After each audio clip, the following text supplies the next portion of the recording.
बटोगे तो कटोगे चलो नारा और एक नारे के ऊपर बड़ा विवाद है।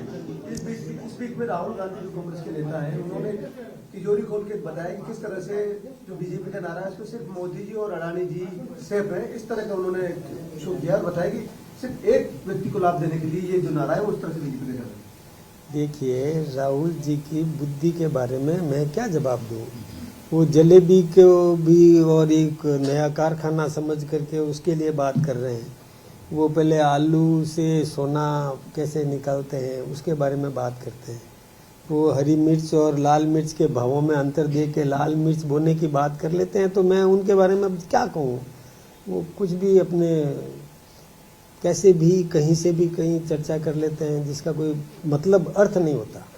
तो बिना अर्थ की बात का जवाब मुझे देना नहीं चाहिए, कोई मतलब ही नहीं है ऐसी बातें करने का। क्या लेकिन विपक्ष इसको मुद्दा तो बना रहा है कि जो नारा है इससे बांटने की बात की जा रही है, धर्म के नाम पर बांटने की बात की जा रही है। बांटना कहाँ, ये तो जोड़ने की बात कर रहे हैं, एक रहने की बात कर रहे हैं। बांटना कहाँ से आ गया? बांटने का काम कांग्रेस ने किया। कांग्रेस ने पहले देश को तोड़ा था। ये हम सब जानते हैं कि गांधी जी ने 50 तरह से बातें करी होगी, लेकिन नेहरू जी के नाम पर देश को तोड़ा गया, ये अपन सब जानते हैं। उसके बाद में समाज को तोड़ने की बात कौन कर रहा है? तुष्टीकरण की बात कौन कर रहा है? किस प्रकार से? और कश्मीर वाले इश्यू पर फिर से वो साथ में लगे, धारा 370 वहाँ लगाने की बात कौन कर रहा है? ये वही तो लोग कर रहे हैं जो देश को तोड़ना चाहते हैं। तो ऐसे लोगों के बारे में यानी वो ये नहीं समझ रहे। मोदी जी जब 140 करोड़ भारतीयों को एक मानते हैं, अपने परिवार का सदस्य मानते हैं, तो समाज को एक का समाज, धर्म समाज की बात नहीं करता, देश का समाज एक रहे, इसमें दिक्कत क्या है? मुझे समझ में नहीं आया। समाज एक रहे, सेफ रहे, अच्छी बात है। समाज बिखरेगा, टूटेगा तो बटेगा तो कटेगा, ये सब जानते हैं इस बात को। अब वो तोड़ने का काम कौन कर रहा है? कांग्रेस कर रही है। हमेशा कांग्रेस ने समाज को तोड़ने का षड्यंत्र किया। आज परिवार के कोई दो भाइयों में भी और एक की सुरक्षा की बात करो और दूसरे की सुरक्षा की बात नहीं करो तो अपने आप विभेद पैदा होगा ही होगा। परिवार के एक सदस्य को अधिक कुछ देना चाहोगे, बिना कुछ मेहनत के देना चाहोगे, और दूसरा मेहनत करता है उसको नहीं देना चाहोगे, तो निश्चित रूप से भेदभाव बनेगा, पनपेगा, टूटेगा समाज। परिवार भी टूटता है ऐसे ही, समाज भी ऐसे ही टूटता है। ये समाज को तोड़ने का षड्यंत्र कांग्रेस कर रही है, हम कभी भी नहीं करते। हम तो कहते हैं कि एक रहो, राष्ट्रीय चरित्र युक्त नागरिक बने, इस देश के प्रति समर्पण का भाव सबके मन में पैदा हो, ये हमारी सोच है। इसीलिए कहा है कि हम एक रहेंगे तो सेफ रहेंगे। हम आपस में बटेंगे तो क्या होगा? आज जिन जिन देशों में एक नहीं रहे हैं, बटे हैं, वहाँ क्या स्थिति बनी है, कितनी दुर्गति हुई है वहाँ पर, कैसे कैसे अराजकता पैदा हुई है वहाँ पर। हमारे पड़ोस में बांग्लादेश को देख सकते हो, पाकिस्तान को देख सकते हो। ये सब अपन जानते हैं कि जहाँ एक नहीं रहे वहाँ कहाँ सेफ रहे। उन्होंने उसको उद्योगपतियों से जोड़ के कहा है कि अब वो किसको किसके साथ जोड़ दें, मुझे कुछ भी समझ में नहीं आता। वो खुद भी मतलब समझ नहीं पा रहे हैं कि मैं क्या बोल रहा हूँ। बिना विवेक के बातें कर लेते हैं। मैं सोचता हूँ उनको कुछ समझने की ज़रूरत है, पढ़ने की ज़रूरत है। देखिए, वो विपक्ष के नेता हैं तो ये बहुत बड़ा पद है उनके पास में। विपक्ष के नेता का दायित्व कम नहीं होता है। उसको समाज को एक करने का काम करना चाहिए, समाज को तोड़ने का काम नहीं करना चाहिए। देश के लिए नुकसानप्रद है।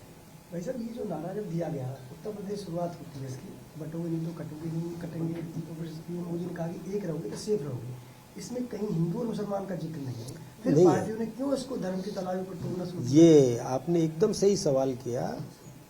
देखिए कि जिसकी मन का चोर जिसके मन में होता है ना, वो वैसा सोचता है। हमारे मन में बिल्कुल साफ है कि समाज को एक करना, देश का प्रत्येक नागरिक एक रहे। और हमने साफ कहा है, हमारे नरेंद्र भाई मोदी जी जो देश के प्रधानमंत्री है, उन्होंने साफ कहा। हमारे राष्ट्रीय स्वयंसेवक संघ के सरसंघ चालक मोहन भागवत जी ने साफ कहा कि किसी की पूजा पद्धति कोई भी हो, हमें कोई दिक्कत नहीं है।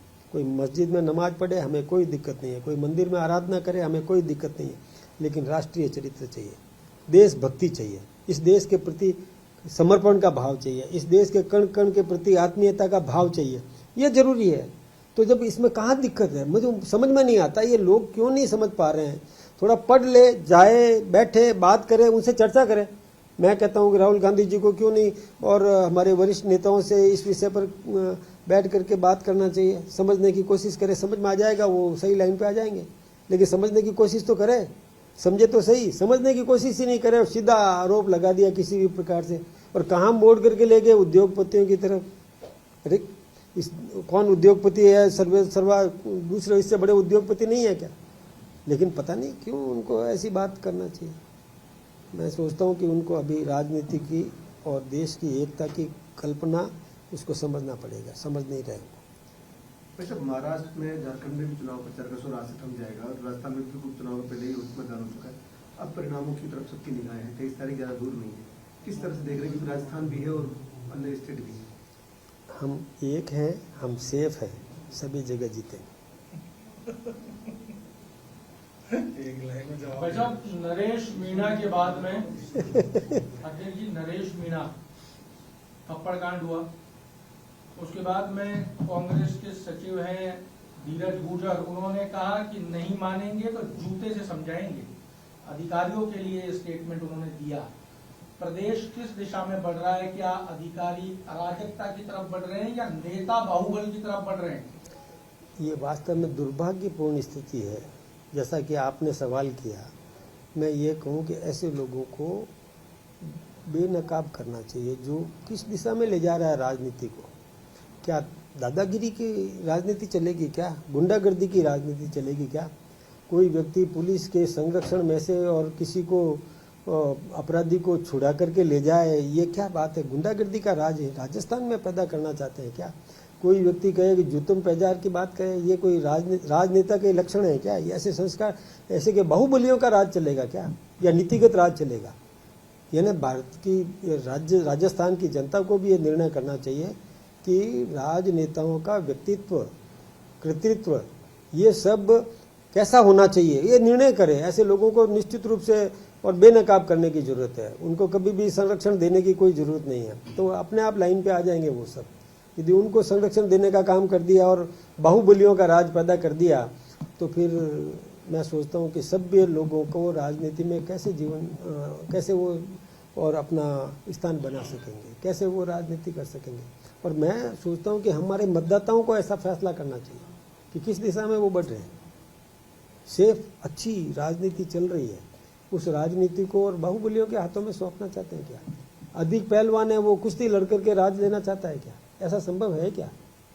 और अधिकारी के साथ सदव्यवहार नहीं करेंगे, उसको जुतम पैजार की बात समझाएंगे, ये कौन सा तरीका है? कानून नहीं है क्या? कानून का राज होना चाहिए कि जुतम पैजार का राज होना चाहिए? ये तो हम सबको निर्णय करने की जरूरत है। मैं तो आप मीडिया से भी निवेदन करूंगा, ऐसे व्यक्तियों को और कतई महत्व नहीं दें जो इस प्रकार की बाहुबली की बात करता है। राजनीति या राज्य बाहुबलियों से नहीं चलेगा, कानून से चलेगा।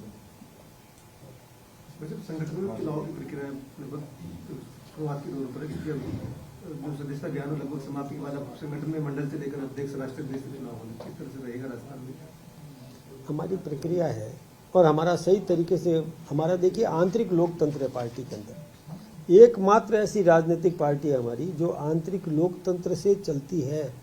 हमारा सदस्यता अभियान चला, सदस्यता अभियान में से अब इकाई के चुनाव होंगे, बूथ के चुनाव होने वाले हैं, और जो सामान्य सदस्य है वो वहाँ पर और 1+10 के चुनाव करेंगे। वहाँ पर एक अध्यक्ष होगा, सचिव होगा, और उसके महामंत्री नहीं होता वहाँ पर, सचिव होगा और बाकी सदस्य होंगे, ऐसे चुनाव होंगे।